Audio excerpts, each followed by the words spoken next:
जय हिंद। आज के इस टॉपिक में हम लोग पढ़ेंगे कर्क रेखा पर स्थित भारत के राज्य।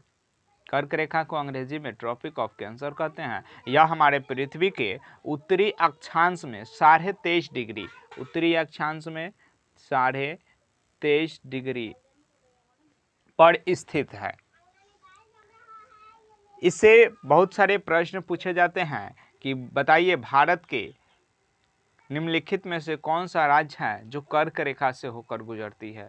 इसके लिए बहुत सारे लोग ट्रिक का इस्तेमाल करते हैं कि मित्र पर गमछा झाड़, लेकिन बता दें आपको कि यह ट्रिक फेल हो जाता है तब जब इस तरह का प्रश्न पूछा जाए कि बताइए भारत के पूरब से तीसरा कौन सा राज्य है जिससे कर्क रेखा गुजरती है, या ऐसे कह दें कि भारत के पश्चिम से कौन सा चौथा राज्य है जिनसे कर्क रेखा होकर गुजरती है, या इस तरह से प्रश्न कहे कि भारत के कौन सा राज्य है जिसकी केवल सीमा कर्क रेखा से छूती है, तो भी आपका ये ट्रिक फेल हो जाएगा पूरी तरह से। आपको बता दें आज के इस टॉपिक में हम लोग इस तरह से मैप के द्वारा पढ़ेंगे कि आज के बाद किसी भी तरह से प्रश्न को घुमाएं, लेकिन आप नहीं घूमिएगा और आप प्रश्न सही करके ही एग्जाम से आइएगा। चलिए आपको बता दें कि भारत के 8 राज्यों से होकर कर्क रेखा गुजरती है।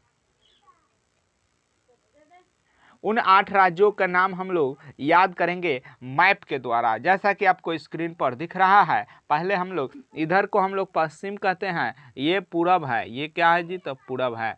ठीक है, यहाँ ऊपर उत्तर होता है और नीचे दक्षिण होता है। चलिए उत्तर दक्षिण से हमको कोनो मतलब नहीं है, लेकिन यहाँ पर हम ये देखते हैं आपको कि पश्चिम और पूरब। तो हम लोग पश्चिम से शुरू करते हैं। भारत का पश्चिम में पहलका राज्य गुजरात है जिससे कर्क रेखा गुजरती है। दूसरा देखिए राजस्थान है, तो राजस्थान का केवल सीमा छूती है, केवल सीमा छूती है, यानी जो दक्षिण का जो बॉर्डर है वही केवल छूती है कर्क रेखा से। मध्य प्रदेश के एकदम बीचों बीच से मेरा कर्क रेखा गुजरा हुआ है, और छत्तीसगढ़ का केवल उत्तर वाला भाग यानी कि थोड़ा सा भाग क्या करता है जी, कर्क रेखा गुजरती है।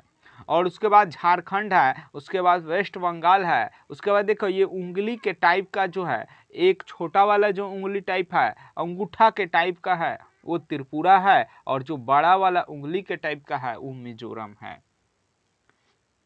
देखिए हम लोग अब याद कर रहे हैं। आपसे प्रश्न पूछ दे कि बताइए कौन सा राज्य है जिसकी केवल सीमा छूती है, तो आपका जवाब क्या होगा जी, तो राजस्थान। क्या जवाब होगा जी, तो राजस्थान, राजस्थान। ठीक है, आपसे कह दे कि कौन सा राज्य है जिसके बीचों बीच से कर्क रेखा गुजरती है, तो आपका जवाब क्या होगा जी, तो मध्य प्रदेश।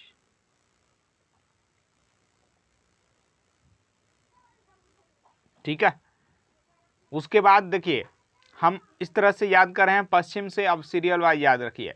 देखिए आप भी बोलिएगा, साथ साथ बोलिएगा तो आपको भी याद तुरंत हो जाएगा। ठीक है, देखिए सबसे पहला राज्य गुजरात, उसके बाद राजस्थान, उसके बाद मध्य प्रदेश, उसके बाद छत्तीसगढ़, उसके बाद झारखंड, उसके बाद पश्चिम बंगाल, उसके बाद त्रिपुरा और मिजोरम। गुजरात, राजस्थान, मध्य प्रदेश, छत्तीसगढ़, झारखंड, पश्चिम बंगाल, त्रिपुरा और मिजोरम।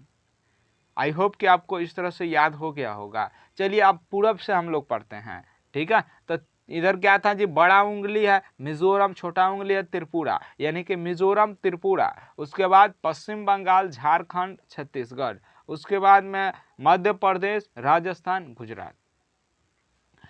फिर से एक बार रिपीट करते हैं, मिजोरम, त्रिपुरा, पश्चिम बंगाल, झारखंड, छत्तीसगढ़, मध्य प्रदेश, राजस्थान, गुजरात। चलिए आप आंख बंद करके आप वहां पर सोचिए और देखिए आपको याद हो जाएगा। जैसे मान लीजिए कि हम लोग पश्चिम से चलते हैं, ठीक है, तो पश्चिम से चलते हैं तो गुजरात, राजस्थान, मध्य प्रदेश, छत्तीसगढ़, झारखंड, पश्चिम बंगाल, और जो दो छोटा छोटा उंगली है यानी कि त्रिपुरा और मिजोरम। अब इसी चीज को हम लोग पूरब से याद करते हैं, तो मिजोरम, त्रिपुरा, पश्चिम बंगाल, झारखंड, छत्तीसगढ़, मध्य प्रदेश, राजस्थान और गुजरात। आई होप कि आपको बढ़िया से याद हो गया होगा। बने रहिए मेरे इसी चैनल पर यानी स्टडी ट्रेंड्स पर। अगले वीडियो में हम लोग इसी तरह से बहुत ही बढ़िया मैप के द्वारा यानी ऐसा हम लोग पढ़ेंगे कि आपको फिर कभी भूलिएगा नहीं, आपको हमेशा याद रहेगा। तब तक के लिए धन्यवाद। जय हिंद।